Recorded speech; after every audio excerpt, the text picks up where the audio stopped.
Hello and welcome to the Meeting Your Soul podcast. I'm Farah, your host, and as always, I appreciate you coming here. I appreciate you listening in. I appreciate you being interested in the self-discovery journey of understanding who you are on a deeper level and in a more intimate and honest and authentic kind of way. And to be able to have the conversations, to be able to do the work in order to navigate your own self-discovery process in the most compassionate and loving way possible. And I am hopefully offering you the cocoon to be able to kind of move through these stages within yourself in order to blossom into the beautiful butterfly, morph into the beautiful butterfly that I know that you are, women and men. All right. So thank you as always. And let's go ahead and dive into today's topic, which is kind of a heavy one, guys. I'm going to keep it real. It's a little intense. So just almost be aware of what triggers come up for you, even when I first bring this up. And it's body image. And it's one that I've almost shied away from this topic. I didn't really want to get into it until even I had a clear understanding of how I felt about it, what I really wanted to discuss, and how to approach it, because it's something that I have genuinely struggled with for most of my life. My entire upbringing, so much around being a woman in general, is always around your appearance, your body, the way you're shaped, where you have fat, where you don't have fat, what you eat, how much you eat, when you eat, who you eat. It's a whole thing, right? And I think for a lot of ladies out here, especially that have grown up in America, I think that is just very much a norm. And it's something that we grow up with. We almost feel and are accustomed to just feeling that it's normal. And, I kind of want to shine light on it because I think it's a huge deterrent for a lot of men and women to really find full self-acceptance, to really kind of lean into the idea of self-love and really to be able to own who we are in every facet of the way. And a lot of it comes from this image that we have in our minds that we feel like we need to be in order to be loved, in order to be attractive, and all of the above, right? So there is actually, I was looking up studies on this. 46% of elementary school students, especially girls, are on diets. Can I get a what the fuck? Because I read that stat and I was like, what does a 9? And I think sincerely, this makes me cry thinking of it. Cause I think of my daughter being on a diet because she thinks that she's too large, or that her body shape isn't right, that she needs to be fixed in some way, or that she needs to limit how much she eats because of it. I find that statistic honestly disturbing. I read it and I just had to, and I'm having an emotional reaction to it now because I recognize that I may have gone through that. I may have experienced it. That's probably very much not even just within outside influences, but even within my internal family. I remember at a very young age getting plates taken away from me as a kid, saying I was eating too much bread. I remember me being told that my stomach should be perfectly flat. And if it's not perfectly flat, that I needed to lose weight very early on. I remember one time I was in high school, or that I should conceal my stomach in some way, or I should conceal parts of my body because they weren't ideal, that I didn't have perfectly defined abs. I didn't have this or that. So in that period that I should hide from other people. I should hide it from the people around me, especially men. And that if men didn't desire me, that I wasn't enough, and that I needed to do what I needed to do in order to be desired. And were these intentional programming and thoughts and beliefs that were getting instilled in me? No, I definitely, I'm very close with my entire family. We've talked about all of these things. It's very much in the open. It's kind of a more casual conversation, a more candid conversation nowadays. But at the same time, throughout most of my upbringing, those were stories, those were thoughts, those were really opinions that were strongly reinforced in a lot of different areas. And that was definitely something that I internalized. I never really, I'm already a Cancer, which Cancers are one of the most insecure signs in the zodiac. So it's I was already kind of insecure with who I was. I also looked very different than a lot of the kids around me. 80% of my high school was white. So I was darker complexioned. I was very dorky. I was a very awkward kid when I was especially elementary, middle school. I wore glasses. I was really shy. I had no confidence, really low self-esteem. And I really leaned on my intelligence. That's kind of how I presented to the world. I was like, well, at least I'm smart. That's what I used to always think. Like, I get good grades. I'm smart. People want me to be in their like groups, their group projects, because they know that they'll get a good grade. That was like where I leaned in and found my sense of worth, or at least a contributing factor, especially in social studies. And I remember the first guy that ever had a crush on me. I don't know why I'm so emotional today. This is, who knows? We're still in eclipse season. It's probably all of it. But it was my first crush too. His name was Aaron Lee. He has since passed. But he, I remember him looking at me and I was like, why are you looking at me that? Like, it just like kind of out of it, and I just was like weirded out. And he was like, you're really beautiful. You know that? And I was like, no, that's not the compliment I get. Like, I don't know who you say this to, but like, that's not what people say to me. Cause like, I don't think I am. Oh, and then I looked up the stat, 85% of women don't think they're attractive. So 85%, also just think of that, 85%, the majority, more than the majority of women don't think that they're attractive. And it was like 60% of men don't think they're attractive. So it's across the board, but women even significantly higher. And I think there's so much emphasis that gets placed in women's looks as well, where a man can lean on their skill set or their intelligence or even like power, money, status. Like that can be something that helps contribute towards their like confidence and worth and self-esteem. While with women, I think there is just so heavily, again, I'm speaking more into this American society, and I'm assuming across the world as well, but I'm not as familiar with that. So I just want to be like, limit this to, because I know a lot of people listen from all over, that there is, it's an open forum in that way. And I would be curious to hear kind of how this is represented within other cultures too. I would be fascinated to hear. And I grew up in a very traditional Japanese family. My dad was half Black and Japanese, and my grandmother was very traditional Japanese, which it's all, in Asian culture in general, it's all about being petite. It's all about being very thin. It's all about having like very smooth skin, being light. There is a lot of connotation around all of those pieces, and that is what they emphasize. That is what they drill in. That is what's important. That is what's most important. And, my grandmother, I'm very grateful. She's a very traditional Japanese woman. She has also passed. She always would talk to me about, being petite was very important, but also like to be a charismatic woman, to be intelligent, to be composed, to be respectable, to be stylish, to be fashionable. There was other things that she definitely instilled in me, and to have integrity, to hold yourself with a sense of grace, and regalness, which again, I've almost cried now 3 times. You guys, something is fucking going on. I don't know, but I'm so grateful for those qualities, right? So like, those are part of who I am. It's a huge part of my confidence. It's a huge part of how I carry myself. And I think especially as I got older, especially once I got into my 30s, once I was, in my late 20s and 30s, to be able to really fill in as a woman and to be able to hold those things and to be able to carry those over to my daughter. Like it literally is one of the things I'm, most concerned with, is to be able to help shape her into a confident woman, no matter what size she is, no matter what she looks like, no matter how she compares to other women. I think that's really important. And that's also the reason why I wanted to do this podcast, because I think that we don't talk about it enough. All these things are driven in our society. We have so many images of women and unrealistic images of women that we are comparing ourselves to on social media and, the media as a whole and celebrities, all these unrealistic expectations that just get poured into us from such an early age. When you think about TikTok and all these kids that are doing their makeup and everything, and it's like, I just am really conscious of that because I know how much it affected my self-esteem as a younger girl and how much I never felt I was enough because I didn't have a perfectly flat stomach.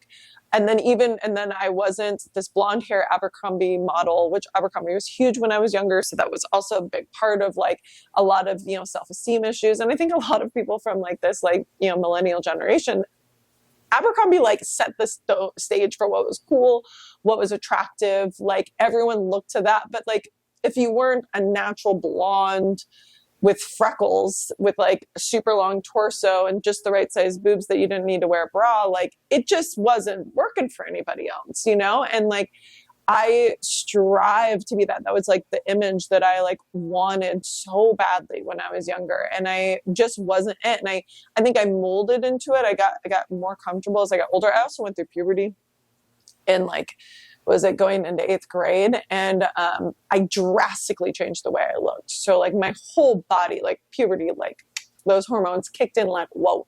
I was completely flat chested, obviously, as a kid. And then I was like immediately a full C, almost D cup. I was still really petite. I was still small. I had really tiny hips. I still have tiny hips.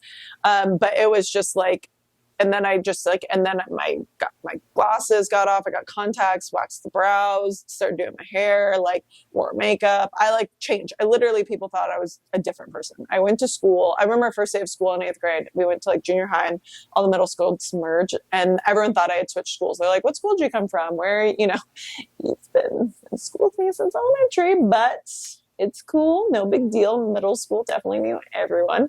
But that's how much I looked. That's how drastically I transformed.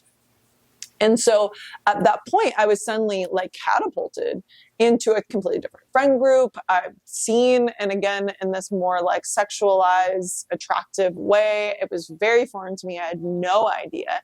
And I was just trying to figure it out, as we all do.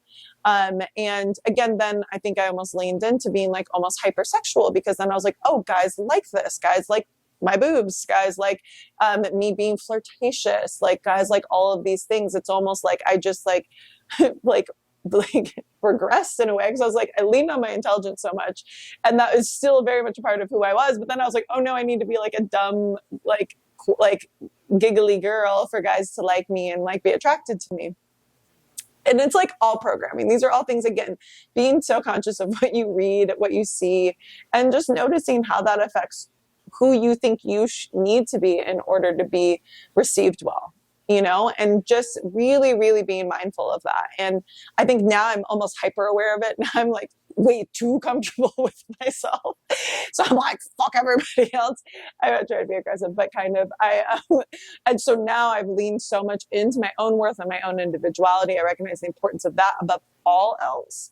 And so now I think that it's just so important for me to do the complete opposite, just to hold true, to honor myself, to recognize that my body is sacred, that I am sacred, that my individuality is actually my superpower, my creativity, who I am as the wholeness of who I am, my intelligence, my experience, my spirituality, my personality is just as influential in how people are attracted to me and magnetized towards me as like I am trying to be just as fly on the inside as I am on the outside. Does it mean that I don't like think that but that's like why I almost leaned away from having this conversation, is because then I even was thinking like, well, so full disclosure, I lost about 30 pounds. So I gained a lot of weight when I was pregnant, which was a whole nother thing. I think any moms out there, they know that your body gets taken over by an alien, the baby, but straight up. And everything shifts, everything changes, wild things go on. You drastically gain weight, uncontrollably gain weight, which is what you're intended to do. But I remember I was like gaining weight, but it was like, any mom knows what I'm talking about. Or maybe not all moms, but I'm telling you, you just get this like layer of fat across your stomach, and you just your waist starts to get bigger, and it's like dope, so stoked that I'm just like, I literally just look like I'm getting like, I'm expanding in my waistline, you know, like, and I hate to say this, but it's like, I just felt like I was getting fat, you know, I was just like, I'm getting fat. And that was one of the first times. I had gone through a lot of self-study before that. I was feeling really comfortable with who I was. And I had, you know, I worked out, I was practicing yoga regularly. I've always exercised. I've always been fit. I've always been active. And, you know, I had the freshman 15. I gained quite a bit of weight first year of college, but then I started working out, getting active again, and just eating healthier. And thankfully, I am able to kind of bounce back pretty quickly. So it's like never been a huge like thing for me to like, if I gain weight, I'm able to lose it quickly. And I know that, again, that's a blessing all on its own. And that is not the case for a large majority of people. And it's also like I had the tools to know what to eat. I actually was able-bodied to be able to work out. I knew where to work out, how to work out. I took weight training classes. I knew that I could be, you know, somewhat agile. So I'd run a lot. And so like, I would run and, lift weights and go to like spin classes, and so I was doing this. But again, even the fact that I was so mindfulness my entire life, like I've been doing that since I was young, for as long as I can remember. When I was super young, I wasn't working out. And all my friends did because they were in sports. And I wish I was in sports. If I was in sports, I think that would have played a part in it. But I was a cheerleader, and we had a great crew of cheerleaders. And so in high school, it was actually really nice because we used to emphasize, and I'm immensely grateful for this, is that our captains were very much more of like, we are strength training to be able to be athletes. Like, we are athletes and we're going to dance. We should be able to dance. We should be able to stunt. We should be able to do these things. And that's why we're working out, for no other reason. I don't want to even talk about any other reasons. I don't want anyone bringing this up. Everyone ate food. Everyone but that's, as ladies and some gentlemen know, like some women just don't really eat, and eating disorders are extremely prevalent. 20 million women within the US suffer from fucking eating disorders. 10 million men. It's extremely common. I know a few, and I grew up with really unhealthy interactions around food and knew the majority of the people around me had very unhealthy relationships with food. Either the limitation, bulimia, all of it. It was something that it was so normal. I'm telling you, it was so normal. And that's so awful to say, but it's so true. And I want to shed light on that because I think that there's this idea that it doesn't exist, that's something that's ignored, but in a certain way it's reinforced. You lose weight, people tell you look good. It's effective. And it's horrifying at the same time, because then you recognize that someone has to literally restrict or have this very convoluted relationship with something that's supposed to give you nutrients, that's supposed to bring you joy. I love food more than most things in life. So like I could never be the one. I know it sounds terrible, and I'm not trying to make light of it, but I really couldn't not eat, because I just love food and I love to eat, and I love that, like, and I'm Taurus moon, like I just want to sit there and like scrump, like, and I just still to this day I will devour a pizza. I literally go to McDonald's sometimes and just like eat a Big Mac. Like, I will eat burgers and French fries probably at least once or twice a week. I'm also B positive blood type, which I need red meat, and I didn't eat red meat because of weight. And I was like, oh, if I don't eat red meat, I won't gain weight. And so I didn't eat red meat for like 15 years. Straight up, like all throughout high school, and then throughout my entire 20s. I didn't eat red meat. When I was pregnant, I became anemic, or I was borderline anemic, so I had to start eating red meat. I craved burgers. I was eating burgers, cheeseburgers, cheeseburgers, cake, ice cream. I had to have some type of sweet every day, but I gained like 50 pounds, solid 50 pounds. The healthy weight, which I think is bullshit. Healthy weight is like 25, which you could only gain 25 pounds. The baby's like 10 of that anyways. But I gained very much exceeded what they suggested. I was also really petite, so they were just like, oh, you're fine, And I honestly wouldn't, but I'm already so conscious of like people telling me, especially like other women telling me that I need to be a certain weight, or body shaming. Women body shame each other all the time. And it's disgusting, to be perfectly honest. The way that we reinforce with one another all of the negative stereotypes that are already imposed on us from the larger society, just, again, it's just this circle, a true cycle of abuse in a way towards women, and the views that we have towards our bodies and ourselves. And so I ate what I wanted, did what I wanted, but I gained a significant amount of weight. Once I got over that initial layer, and my bump came out, like the cute little bump, which a lot of women have issues with. And I did not like it first. Honestly, I was not a fan, but I was like, whatever, fuck it, we're here. But I got so big. But you want to know how many fucking people commented on my stomach? Oh, you look like you're about to explode. Wow, you're larger. You're up there. Are you almost due? Your baby has to be around the corner. That's the only way you could be that big. Why is it fucking okay for people to comment on a woman's body in that way? First off, or also when someone loses weight, wow, have you lost weight? You look so great. Like, why do we feel like that's going to be the first thing that we even need to discuss? Like, why not ask about a woman's goals, where she's headed, what she's doing, what's inspiring her, how she's activating her creativity, her sensuality, whatever. Like, there's so many other things that we could focus on, but again, it just does not happen. And that is another reason why I wanted to have this pod, because I think that women are just as connected. Like, so much of our image and our confidence is linked with our self-image, that I think cultivating a positive self-image is really, really, really, really, really, really fucking important. And I think it's taken me a lifetime to be able to get into a point. I finally like my body. Truly, I finally love my body. I feel like I'm a goddamn snack walking around here. I don't mean to say this to be weird. And for those of you that know me on social media, like, I'll be posting thirst traps every once in a while. I'll put them out there. I don't even fucking care, because I like myself, and I do it for no other reason other than the fact that 10 years ago, 5 years ago, I would be cut dead doing it. I would be mortified. I would feel so ashamed, so uncomfortable, so insecure that I couldn't even possibly do it, even if I wanted to. So I do that now as a body positivity thing for me, and also to recognize, who the fuck cares? If I like the picture, if I like how I look in it, if I feel good about myself and how I'm being seen in that particular image, then I'm going to do what I want. And if you have a negative connotation about that, that's your problem, not my fucking problem. And I think that that's something, again, that I've had to own my own worth. I've had to lean into my own just like self-confidence and reassurance, and like to know that I'm in control of me, and I am in control of who I'm bringing into my life. And if any brings me any flack, or honestly, if I get a negative kind of comment, it's like, blocked. You're out. Please remove. I don't need that energy. I don't need that time. I don't have time for it. And also, plenty of haters are out there in the world, and we've all experienced them firsthand. If you want to be a hater, fine, go ahead and do what you want to do. But like, why not love each other?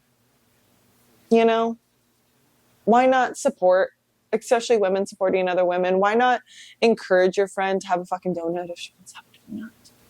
Why not be okay with eating carbs because they're delicious? Like, why do we have to feel like we need to be sick thin in order to be beautiful? It's not true.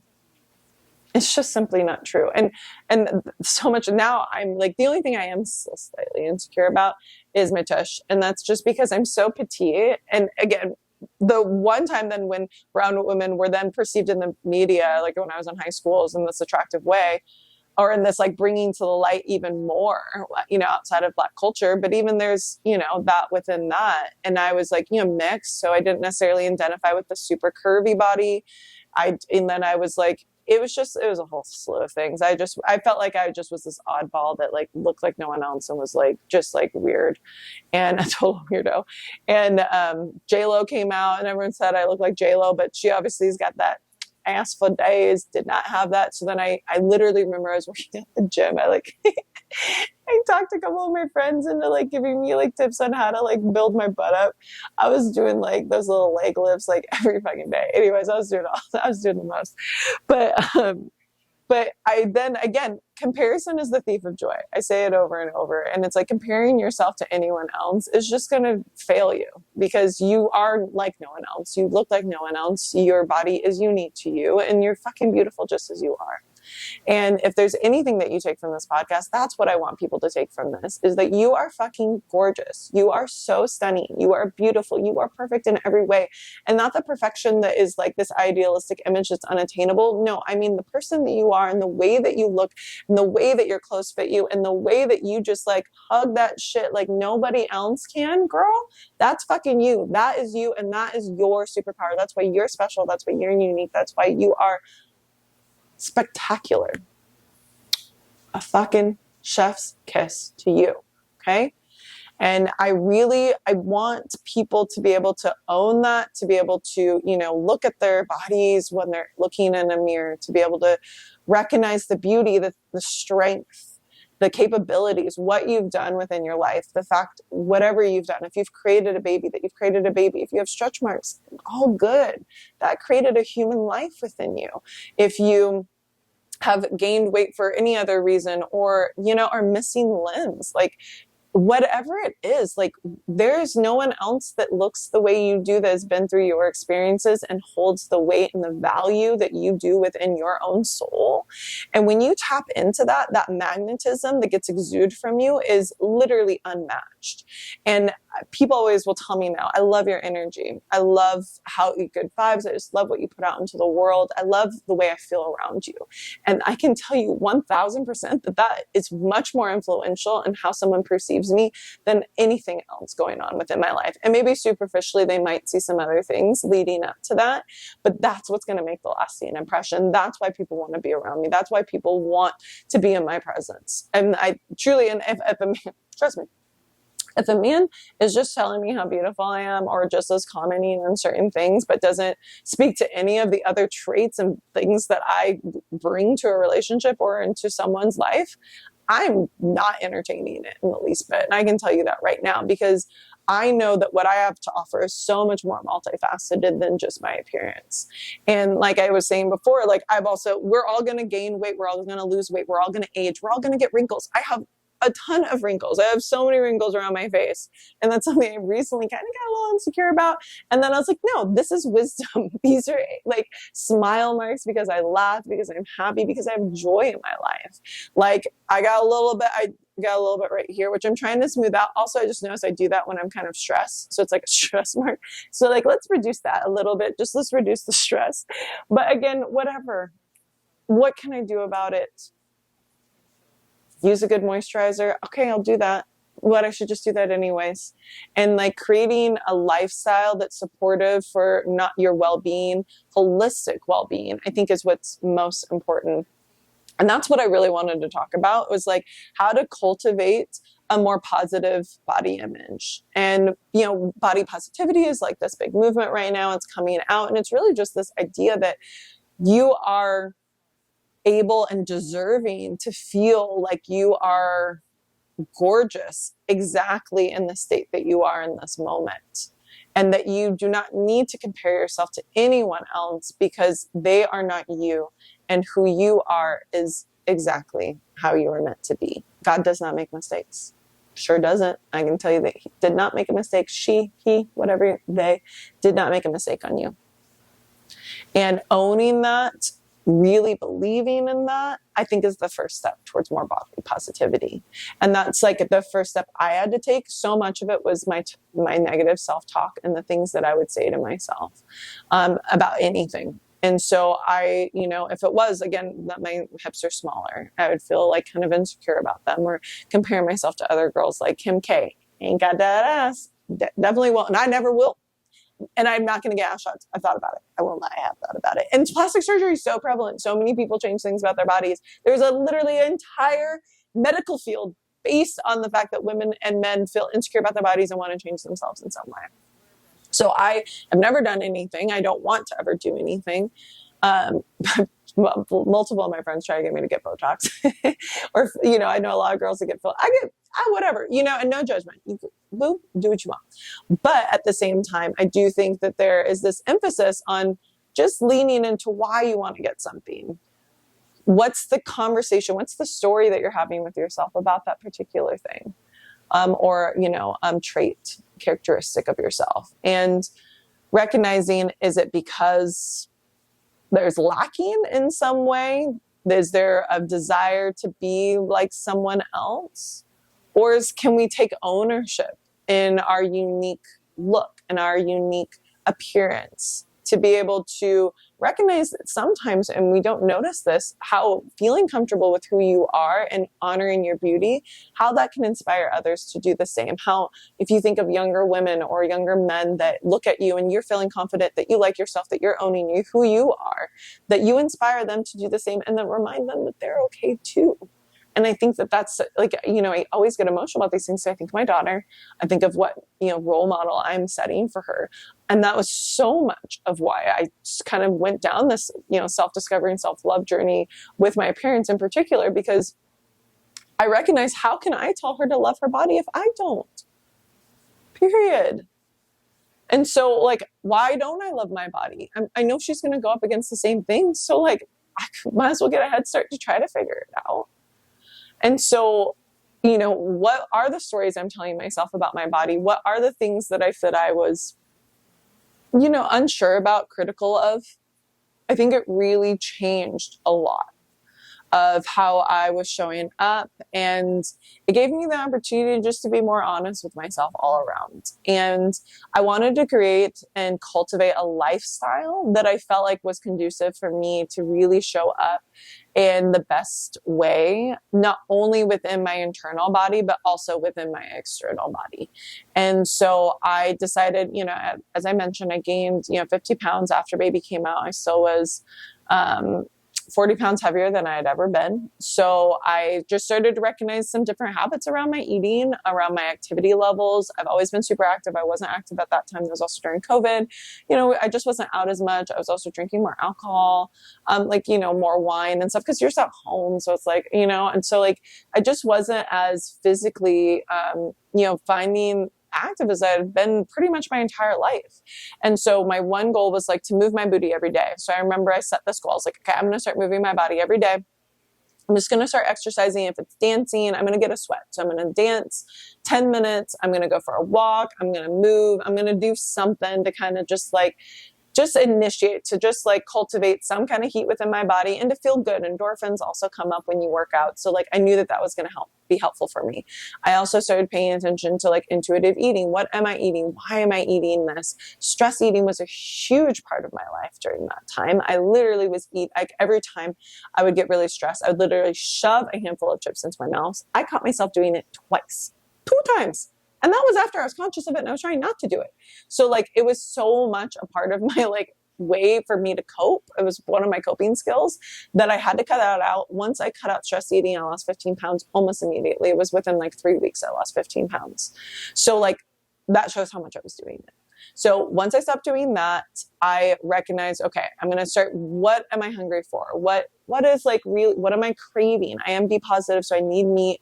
So like, I know I need to eat meat, but like, when should I eat it? What types of meat should I eat? Also, I've done studies into, I've researched things about, glucose spikes and just recognizing the harm that eating carbs immediately can do to your body. So it's like having some type of having some type of fiber first is crucial, or so it's fruit or veggies, and then having meat second, and then having a carb afterwards. And it just sets up your gut in order to be able to process whatever food you're eating in a more healthy and manageable way. And again, so I started being more mindful of that. I started drinking juices more. I did cut out dairy for a while. I cut out meat, I think, for like a month. I cut out carbs for a month. So I was like, I might as well. But again, I was like, how is my body responding? How do I feel? Like, and just like kind of like, it was like kind of an elimination diet to see like what felt best for me, what was serving me, what wasn't, what was aiding in my health, what was making me feel better and what wasn't.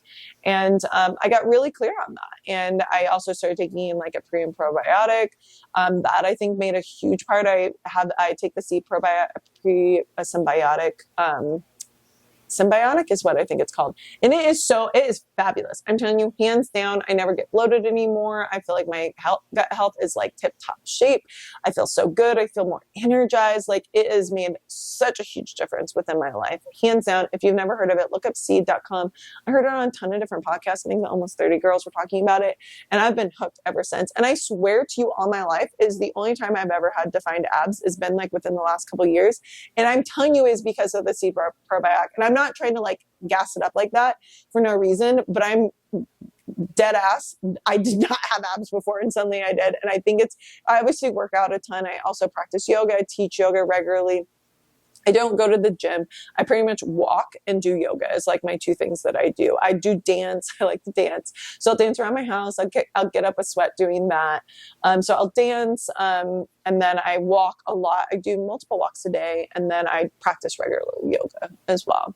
So I am pretty active. I'm doing at least 20 and 30 minutes on a regular basis, if not a full hour. And then I am, being mindful of what I eat. I'm creating a lifestyle that suits me and my goals. And so like, do I want to be an active person? Yes. Well, then be an active person. How does that then benefit your life? How does that change how you view yourself? and how you are just viewing the world. Like there's so many more mental health benefits to exercise as well, that's just as much as a positive influence as the physical changes that will occur within your body as well. So I think emphasizing health goals that you have versus weight loss. I never measured myself. I never took my weight. Even while I was losing weight, I never paid attention to it. And I think I shaved off about 35, 40 pounds within a year and a half, I'd probably say. I was also going through a really stressful time. I was going through divorce at that time. So I think that also played a part. I also wasn't cooking for two people. Like I wasn't cooking for another person also for a while. So I could just really eat what I wanted to eat. I ate a lot more fiber. I was eating less meat. I was having more just smaller portions because I wasn't making as much food. So I think that also, all of that contributed towards that. But again, it wasn't me I wasn't necessarily trying to lose weight. I didn't feel good anymore. I didn't feel good in my body. I didn't feel good in the skin that I was in. And I just was like, I don't like this. And I know what to do. I'm literally like a yoga teacher. I've been a part of the health and fitness world for years, like a decade. So I just need to do these things I already know I need to do. And so I did them and it worked. So if you're interested in finding a more cohesive lifestyle into kind of your fitness goals or your, just body image or whatever you're trying to cultivate, I think focusing on that instead of a particular number will do wonders for you, because I still fluctuate quite a bit in my weight. I don't know. Actually, I have no idea because I don't weigh myself. I've never had a scale in my house. I'm very adamant about not. I don't think that number matters. I will then randomly weigh myself if I go to the doctor or something, and then they'll weigh me and I'm like, oh, okay, that's where I'm at. So that's usually when I figure it out. But I think whatever, and your healthy weight for you and what the healthy weight for every person is different. So I think getting attached to the number really is more of a detriment than it is as an aid for you to reach whatever goals you have set. And like I was saying before, being aware of the conscious of your self-talk, how you're speaking to yourself, what stories you're making up about how you look and the things that you're insecure with. If you are, comparing yourself to others, I think comparison again is one of the biggest reasons why we feel inadequate in some way, is because we feel like we're not this other person that everyone deems as perfect. I can guarantee that person probably feels just as insecure and probably has a few things that they don't like about themselves as well. So we all have it. And so recognizing what and putting emphasis and value on the traits and the things that you do like about yourself, the skill sets that you have, your intelligence, and the body parts that make you you. If you got the girl, if you got the curves, flaunt that shit, if you are, a little bit more petite, but, you love your legs, or even just the definition within your legs, work that. If you got some swole arms, pump it up. Guys too, I think both sides, just recognize the things that you love about your body. Look in your mirror. I've talked about this a few times on the pod. I can literally not, I hope everyone does this. When you get out of the mirror, or when you get out of the shower or the bath, look at yourself in the mirror and think of 3 things that you like about yourself. 3 things you like. Repeat. Run that shit back. 3 things you like about yourself. I don't care what they are. It can be your face, it could be your eyes, it could be your hair, it could be your nails, whatever. But focus on 3 things that you like about yourself. And if you hear that negative talk start to creep in, nip it in the butt. Notice it, switch it around, just notice, replace it. Cognitive behavioral therapy, point out the trigger for you, the tendency to go into a negative headspace, awareness, come back into receptive mode, switch the habit, switch the neural pathways, turn it around into something that you like about yourself. Or even dance around naked or whatever you want. Just do whatever feels good within your body and that makes you feel positive, that makes you feel empowered, that makes you feel like $1,000,000 fucking bucks, because you are. Sweetheart, let me tell you something. You are. And you should always feel like that in every day that you live your life. And like I was saying before, that magnetism, that confidence, that self-assurance, and that radiates into the world around you. And I said, I think a much better compliment is I love your energy. I love the way I feel around you. I love your positivity and what you're putting out into the world and the difference that you're making or the impact that you have within your daughter's life, within your life, within your friend group. Like, that's what I'm looking for. That's what I'm seeking. That's what I want to inspire. I could give a fuck about how much I weigh. I can give, like, I do like my clothes to fit a certain way. So like, I even like, I've thought about this recently is like, you know, if I were to gain, I actually am kind of gaining weight right now. I can tell just by the way my clothes fit. A little harder time zipping some things up. But I know that that's coming up, but I still like the way I look. And so I'm kind of like, whatever, like, can I be mindful of my, you know, aware of like eating healthy foods? And am I eating a lot of burgers? And I only ate burgers and pizza for like the last, like, and am I eating ice cream every night? Is this becoming, am I rolling back into my old ways? If that's the case, vegetables are important. So I just need to eat more vegetables.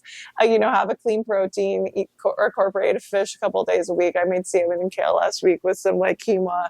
Incorporate that fiber. Do what you got to do. Maybe go a meatless day, like do beans and rice and some veggies, some sweet potatoes. Like, just mix it up. All right. Like, the more colorful your diet is, the better. But but I do know myself though, and I do that. And but I just love food. I love food so much. And I can't restrain myself. What was it on Sunday?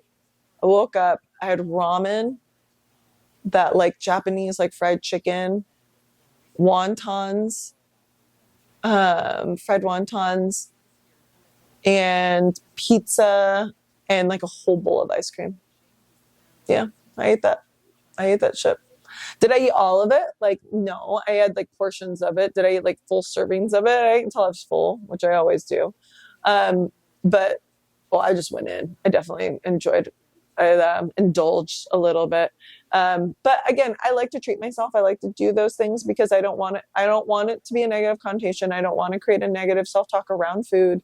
I want to be able to enjoy it, to be able to savor it, to make it a mindfulness exercise, to take each bite, to be able to really soak it up, not to just, you know, cram it in your mouth and move on. That actually is also it's not good for you, your digestive system, because your body doesn't know that you're eating food if you're doing a million other things while you're eating. So just like being aware of that. But again, those are mindfulness things. Those aren't necessarily weight loss techniques. It's a lifestyle change. And that's what I want to emphasize. That's what I really wanted to talk about, was like, what are changes you can make within your life that then constitute a healthier body image and lifestyle, so that, again, we're feeling good from the inside out, not necessarily hyper focusing on how the world is seeing you, because our body image really stems from how we view ourselves and how we think the world views us. And body dysmorphia runs rampant.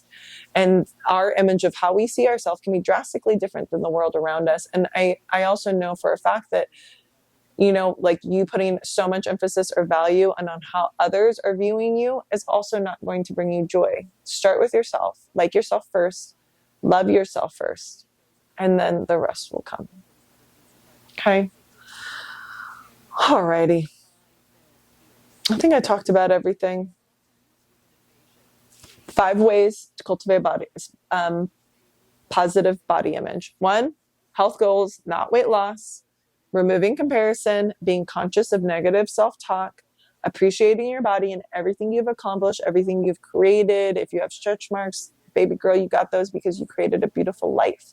If you are, you know, are missing a limb or something along those lines, well, I still have another one. I still have these other things. Appreciating your uniqueness and your perceived in your mind flaws, and recognizing that it creates the beautiful gift that you are for this world around us. And like I said, God doesn't make mistakes. Alrighty. I love you. Thank you so much for listening. I hope this was of value. I hope this made you smile, that made you think, that made you almost just even take the time to reflect on your own thoughts around body image, around your own, your own canvas that you're working with, and to just be able to paint it with a little joy, to paint this with a rose-colored glasses, even if just for a day, to recognize the beauty that you naturally emanate into the world, because I can guarantee you that you do. And owning that, valuing that, seeing that is the first step. And also the first step towards other people being able to see that, the same thing in you. We reflect, we're mirrors. The people around us are mirrors to how we see ourselves. So I can't emphasize that enough, just because I know it's true and we all do. Right? So thanks for listening. If you want to reach out, have this conversation, be able to talk about your own thoughts on it, anything that you would like to share, have the conversation. I'm here for it. My Instagram is at Ferrachino, FERRAHCHINO. You can check out my website. I just added intuitive readings onto my website, so take a look. I would love to be able to start doing those. I do have a very strong intuition. Being able to channel has been a gift that's been bestowed upon me, and I want to be able to use it as a way, as a tool to be able to help others. So know that I am open to that. $55 for half-hour readings, not bad. And we can dive into a particular question that you might have in mind and just be able to discuss it and really kind of activate within the spirit realm to be able to have that conversation. So I got that going on. Chakra meditations. You can do all 7 chakra meditations. If you're looking to incorporate mindfulness more, 21 days of mindfulness, both of those programs are $22. Really affordable, and just self-led. It's something that you can help establish. Videos online, everything's very easily and immediately available. So I love you. Thanks for being here, and I'll see you soon.